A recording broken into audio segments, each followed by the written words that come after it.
Nowa Kia K4 wchodzi na rynek z odważną misją zastąpienia niezwykle popularnego Ceeda. Jednak robi to w stylu, obok którego absolutnie nikt nie przejdzie obojętnie.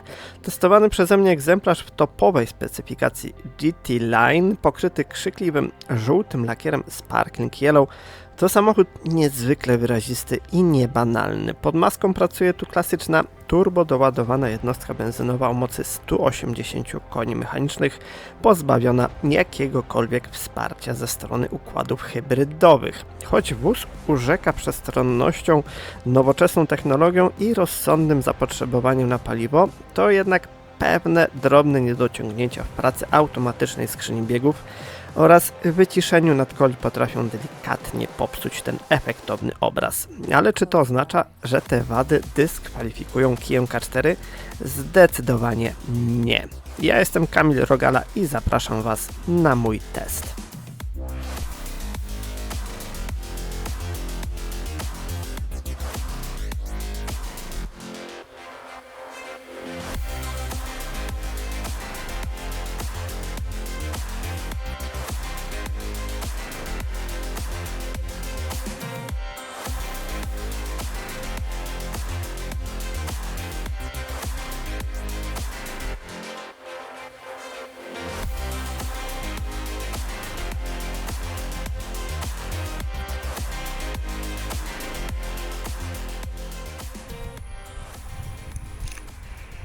No i zaczynamy nasz test Kii K4, piękna pogoda i piękny żółty lakier, który mieni się odcieniami miedzi, trochę złota.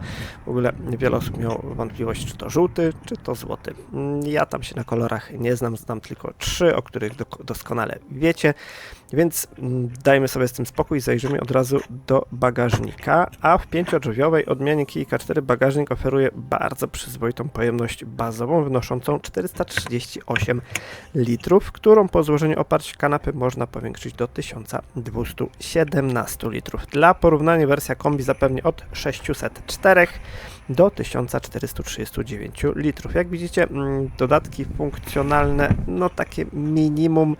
Ta podłoga również nie jest jakaś twarda i sztywna, a pod nią sporo jeszcze miejsca na jakieś drobiazgi, ale to wszystko jest takie no niepoukładane. Sama przestrzeń ładunkowa na co dzień sprawdza się bez zarzutu, jest w zupełności wystarczająca, jednak konstruktorzy, jak widzicie, nie ustrzegli się drobnego potknięcia ergonomicznego, bo po złożeniu oparć tylnej kanapy powstaje dość wyraźny, no i wysoki uskok podłogi, który raczej nie ułatwi przewożenia długich przedmiotów, ale od tego jest chyba kombi, a tutaj mamy naprawdę ładną, proporcjonalną wersję hatchback. To tyle z bagażnika, zaraz siadamy na kanapę z tyłu. Ta czarna blenda wygląda świetnie, ale zbiera się tam woda i potem są niestety ślady, takie water spoty. Tak, tutaj klamkę mamy wbudowaną, a te drzwi, zobaczcie jak daleko zachodzą. No niejednokrotnie walnąłem się gdzieś i to troszeczkę dziwne rozwiązanie. No tutaj złącza ISOFIX między oparciem a siedziskiem, średnio wygodne, nieduży tunel środkowy do zaakceptowania. Dobra, siadamy i oceniamy, ile tutaj jest miejsca i tutaj też nisko pada ta linia dachu, można się walnąć w łepetynę. No nie jest to idealnie, troszeczkę forma ponad treść, no ale trudno. Miejsca jest tutaj naprawdę dużo, pod maksymalnie opuszczonym fotelem średnio, nad głową całkiem mam 173 cm wzrostu, więc ja się mieszczę prawie wszędzie. Tutaj mamy siatkę, tam nie było, ale mamy za to bardzo wygodny i obszerny podłokietnik z uchwytami na kubki i takie malutkie przejście do bagażnika, a raczej narty tutaj się nie zmieszczą. Są oczywiście nawiewy bez osobnej strefy klimatyzacji, 2 dodatkowe porty USB-C i taka kieszonka na drobiazgi. Jakość materiałów no jest całkiem niezła, tutaj mamy jeszcze światełko z folią, tak, unboxing na żywo. Jest haczyk, jest światełko, jest oczywiście cykorłapka. Jakość materiałów z tyłu, no tutaj jest twardo, ale tutaj już jest odrobinka pianki, no tak, trochę ciepło. Jakość spasowania całkiem nieźle, naprawdę tutaj nic nie trzeszczy, to wszystko jest zmontowane całkiem solidnie. Tu schowek powiedzmy na niedużą butelkę litrową wody. To tyle z kanapy, przenosimy się oczywiście za moment na fotel kierowcy. No i za chwilę usiądziemy na fotelu kierowcy, ale jeszcze przed tym rzut oka na kanapę z tyłu. No miejsca jest tutaj naprawdę sporo. Czy tyle co w Octavii? Może aż nie byłbym taki śmiały w takiej ocenie, ale naprawdę chyba więcej niż w Golfie. Zamykamy, uruchamiamy silnik i od razu przed oczami kierowcy naturalnie wirtualne zegary, już teraz w postaci po prostu dużego panelu. W zasadzie 3 ekranów, bo jak widzicie mamy przed oczami kierowcy tradycyjne wirtualne zegary. Obok po środku jest panel do klimatyzacji, a tutaj mamy system znany oczywiście z Kii i Hyundai'a, ale w nowszej wersji, jak widzicie, wszystko jest tutaj poukładane w kafelkach i potem kolejne kafelki i kolejne kafelki. Jest tego naprawdę mnóstwo i ustawień jest od groma. Tak jak już wspominałem w przypadku testu Hyundai'a Tucsona czy Kony, możemy sobie ustawić naprawdę mnóstwo rzeczy, nawet ilość kliknięć kierunkowskazem po takim jednym dziabnięciu. Przycisków jest mniej niż w Konie, ale i tak funkcjonalność stoi na bardzo wysokim poziomie. Tutaj mamy złącze zasilania, ładowarkę indukcyjną, brak piano black, dodatkowe przyciski od kamery, możemy sobie ją wywołać podczas jazdy po parkingu na przykład. Sam widok z kamery bardzo dobrej jakości. Tak, te same uchwyty na kubki, które możemy zwinąć tak i uzyskać więcej miejsca. Schowek plastikowy z tylko małą wykładziną na dole, ale dość pojemny. A schowek przed pasażerem również cały plastikowy, ale również dość pojemny. Tutaj małe podświetlenie ambientowe z wyborem kolorów. Tutaj kamerka do obserwacji kierowcy, no i kolejne przyciski. I tutaj zobaczcie, w tej wersji mamy podgrzewane i wentylowane fotele. No do tej pory dość rzadko spotykane w segmencie C, no ale Chińczycy trochę to wymusili. Jakość spasowania?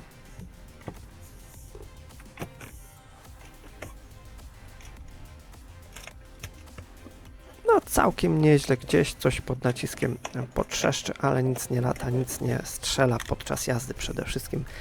A tutaj zmieniamy tryby jazdy Eco, Normal i Sport.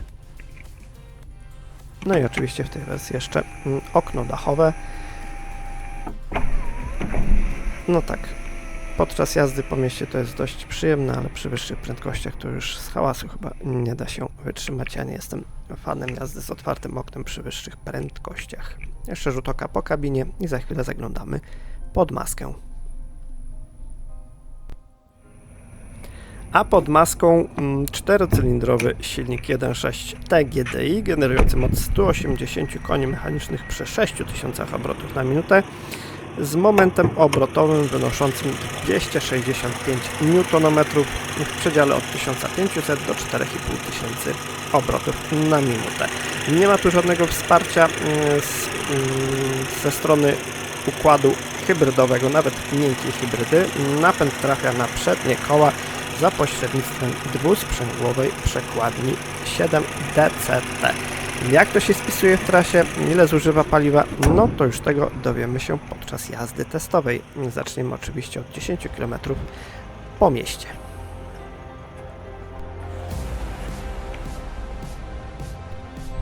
No i witam z powrotem za kierownicy Kii K4 z silnikiem 1.6 TGDI o mocy 180 koni mechanicznych. Najpierw pokonamy 10 km po mieście, raczej spokojnym tempem i sprawdzimy, jakie jest zużycie paliwa w tej wersji bez żadnych elektrycznych wspomagaczy. Czy da się osiągnąć zadowalający wynik, czy tutaj będzie jednak wysokie zużycie paliwa? No to się przekonamy za kilka minut, a tymczasem jeszcze wróćmy do opisu wyglądu tego modelu, no bo Kia K4 wzbudza sporo kontrowersji. Trudno powiedzieć, żeby była jakaś standardowa wizualnie i trzeba przyznać wprost, Kia K4, szczególnie w wersji GT Line, w tym kolorze naprawdę przyciąga spojrzenia na ulicy. Projekt nadwozia oparty na nowoczesnej filozofii marki, wykorzystującej proste, ostre cięcia oraz charakterystyczne oświetlenie, bo opartej na motywie gwiazd w stylistyce Star Map. Tak brzmi to mocno marketingowo, no ale tak to sobie wszystko inżynierowie i styliści z Kii wymyślili. Jednym taka kompozycja z pewnością przypadnie do gustu, nie uznają ją za powiew świeżości w segmencie C, co jest w sumie słuszne. Inni z kolei stwierdzą, że na karoserii po prostu za dużo się dzieje i Kia przesadziła i to jest takie trochę udziwnione.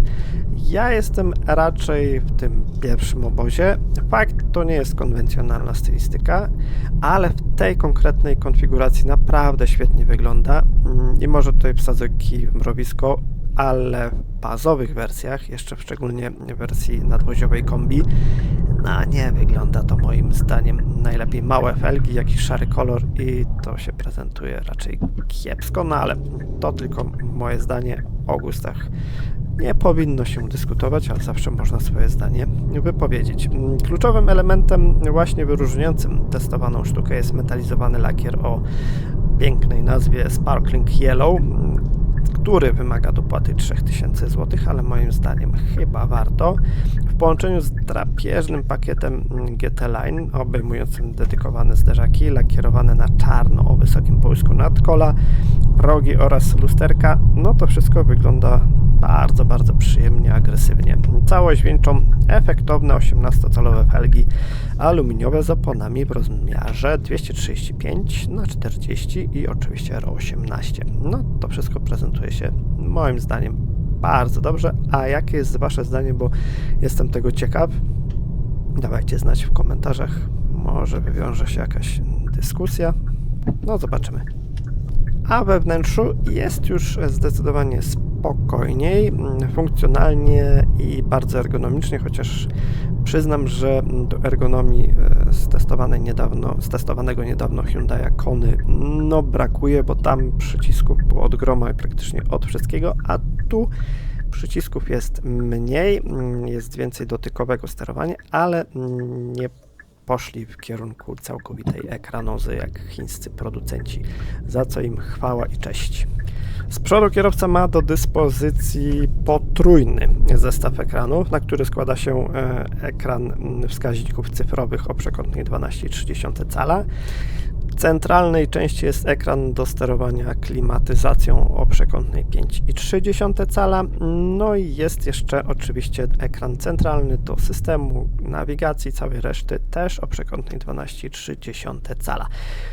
Uzupełnia go duży, znowu 12,3 cala o takiej przekątnej wyświetlacz przezierny head-up display i mimo sporej cyfryzacji, bo tak, no tutaj ekranów i tych wyświetlaczy jest mnóstwo, moim zdaniem w kabinie nie brakuje intuicyjności, a wykończenie z czarną podsufitką, trójramienną kierownicą GT Line i metalowymi nakładkami na pedały tworzy przyjemną, trochę sportową atmosferę, ale przede wszystkim z tego auta bardzo przyjemnie się korzysta i nie ma takiego efektu, Jezu, gdzie jest ta funkcja i trzeba za tym grzebać po ekranie. Wszystko co najważniejsze mamy pod ręką, albo w postaci skrótu, albo po prostu zwykłego przełącznika do regulacji temperatury. To takie banalnie proste, a tylu producentów o tym zapomina, albo specjalnie tego nie stosuje, żeby było tanie, no bo przecież zaprojektowanie przycisku, przełącznika, mikroswitcha i tak dalej, to kupa kasy. No to po co, skoro można to zaprogramować w ekranie dotykowym, prawda? No mam nadzieję, że powoli, mozolnie, ale od tego będzie się odchodziło. Oby. A jeżeli chodzi o przestrzeń, no to tutaj nie mogę mieć żadnych zarzutów i o ile wsiadanie na kanapę z tyłu jest troszeczkę niewygodne, bo te drzwi mają takie wyprofilowanie dość długie i od klamki do krawędzi drzwi jest bardzo daleko, dziwnie to, znaczy ładnie to wygląda, ale dziwnie się z tego korzysta, już nieraz się walnąłem w turutu i głową też w nisko padającą linię, ale w środku jest naprawdę dużo miejsca, również nad głową, na nogi to już w ogóle bardzo, bardzo dużo przestrzeni. Nie wiem, czy tyle samo co w Octavii, ale kurczę, jakbym miał te dwa auta obok siebie, no to chętnie bym je porównał. Naprawdę jest sporo tego miejsca. No a jeżeli chodzi o wyposażenie odmiany GT Line, no to mamy tutaj fotele ze skóry syntetycznej, które są nie tylko podgrzewane, ale i wentylowane. Podgrzewanie mamy również z tyłu na skrajnych miejscach kanapy. No a o wrażenie akustyczne dba nagłośnienie Harman Kardon. No niektórzy śmieją, że to jest Harman Kardon, ale nie gra kartonowo, gra całkiem nieźle, jak na możliwości auta z segmentu C. No i w pełni plastikowe boczki drzwi. No nie jest źle. Czy bym za to dopłacił? Ja nie jestem jakimś melomanem samochodowym, ale jeżeli to jest w pakiecie, no to czemu by z tego nie korzystać? Bagażnik to już widzieliście, w odmianie 5-drzwiowej operuje od 438 do 1217 litrów. W kombi jest oczywiście lepiej, bo jest od 604 litrów do 1439. No i do samej przestrzeni ładunkowej trudno mieć jakieś zastrzeżenia, poza tym uskokiem po złożeniu oparcia kanapy. To mogłoby być zniwelowane przez podwójną podłogę, a tutaj w tej wersji miałem podłogę taką cienką z dykty, a pod tą podłogą jeszcze mnóstwo miejsca. No troszeczkę to nie zostało przemyślane, no ale cóż, no nie można mieć wszystkiego. No o takich poważniejszych dwóch wadach opowiem Wam nieco później, a teraz takie podsumowanie, bo zrobiłem tym autem naprawdę sporo kilometrów i przyznam, że nic mi specjalnie w tym samochodzie nie przeszkadzało. Może wolałbym, aby podłokietnik miał jakąś chociaż wzdłużną regulację, bo jest on tak dość cofnięty do tyłu, no tak, trochę cofnięty i trzeba było tą rękę jakoś tak cofać, żeby oprzeć łokieć. Poza tym, no kurczę, nic mi w tym samochodzie nie przeszkadzało, no oprócz tych dwóch rzeczy, ale o tym opowiem Wam za chwilę, a tymczasem no, zbliżamy się do 10 km, końca 10 km. No i sprawdźmy, jakie jest zużycie paliwa po mieście. Czy ten brak hybrydyzacji w czymś przeszkadza? No chyba nie do końca, bo wyszło 7,3 litra na 100 km. Całkiem niezły wynik. A teraz sprawdzimy zużycie paliwa na drodze podmiejskiej przy prędkości od 70 do 100 km na godzinę. Po drodze spory ruch i kilka postojów na światłach i to niestety mocno zepsuło ten pomiar i nie chciałem go powtarzać, no bo po co, warunki na drodze są różne i raz spali się 6, raz spali się 5, raz spali się 8, więc sprawdzimy, jak wyjdzie w tym przypadku. No właśnie i już warto by było porozmawiać o tym, co napędza Kia K4, no bo w sumie Kia i Hyundai już miały przygody z miękkimi hybrydami i trochę zdziwiłem się, czemu tutaj nie ma instalacji miękkiej hybrydy. Czy żałuję? Nie wiem, może taka odmiana czysto benzynowa będzie bardziej doceniana przez kierowców, ale na pewno obecność miękkiej hybrydy wpłynęłaby pozytywnie na spalanie. No ale mniejsza z tym, bo tutaj pod maską znajdziemy 4-cylindrowy silnik 1.6 TGDI o mocy 180 koni mechanicznych dostępnych przy 6000 obrotów na minutę oraz moment obrotowy wynoszący 265 Nm, trochę mało, w przedziale 1500-4500 obrotów na minutę. Parametry te pozwalają na przyspieszenie od 0 do 100 km na godzinę w 8,4 sekundy w wersji 5-drzwiowej, a co ciekawe, w wersji kombi przyspieszenie trwa 8 sekund, czyli jest szybciej. Prędkość maksymalna wynosi 210 km na godzinę. O spalaniu no to już opowiem Wam za chwilę. Zresztą już widzieliście, że w mieście może to być przyzwoite 7,5 litra, chociaż no, częściej zdarzały się okolice 8 litrów. W takiej trasie podmiejskiej można zejść w okolice nawet 5 litrów, chociaż tutaj niestety mi się ta sztuka nie uda.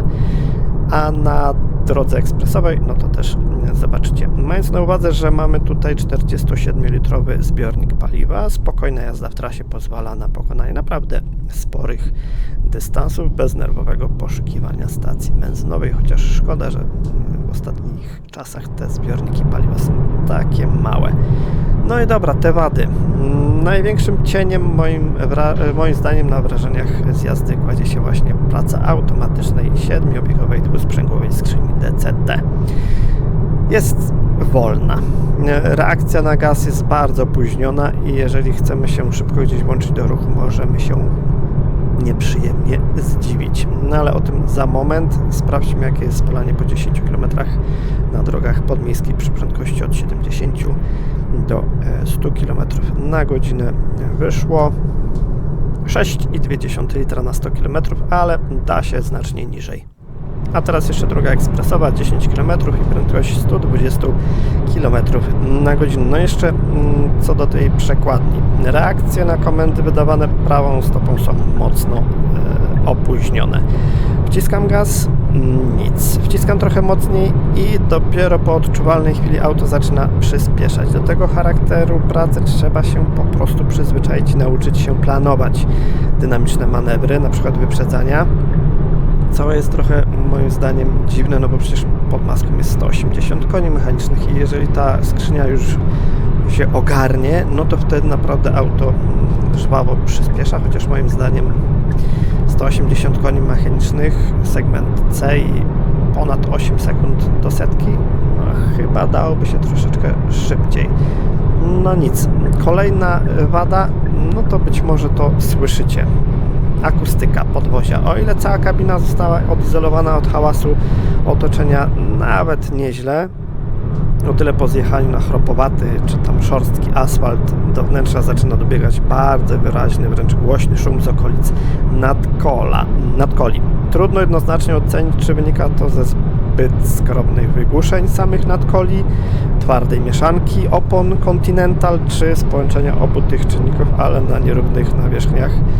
No i przy wyższych prędkościach w środku jest niestety dość głośno.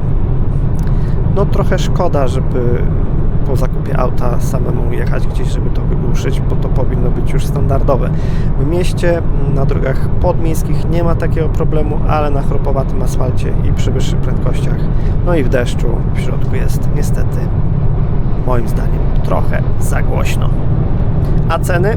Najtańszą Kiję K4 z silnikiem 1.0 TGDI o mocy 115 koni mechanicznych z manualną przekładnią 6-biegową w odmianie wyposażenia M kupimy za 109 490 zł.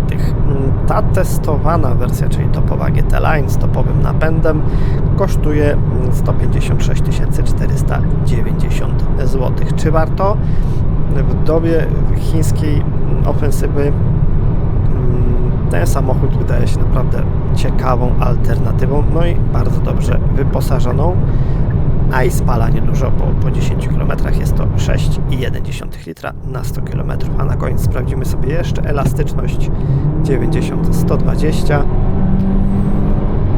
No jak mocno depniemy, to auto jedzie żwawo. Niestety nie udało mi się zrobić pomiarów przyspieszenia 0-100. Niestety zbyt duży ruch, nie wolałem nie ryzykować, za co Was bardzo przepraszam. Tak czy inaczej, bardzo dziękuję Wam za oglądanie.